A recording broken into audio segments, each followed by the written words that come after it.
A well-known materialist who denied God came to Imam Jafar Al-Sadiq and asked boldly, If there really is a God, show me the proof. Where is your creator? Tell me, do you see the tiny veins in your body? Do you know how the food you eat becomes blood, flesh and bones, and how some of it turns to waste? No, I don't know. Yet your body runs with perfect precision, without your knowledge or control.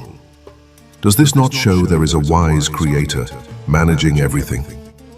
The man was left speechless, and he bowed his head in respect, amazed at Imam Jafar Al-Sadiq's knowledge and wisdom. Through this simple but powerful logic, Imam Jafar Al-Sadiq proved that even our own bodies testify to the existence of Allah.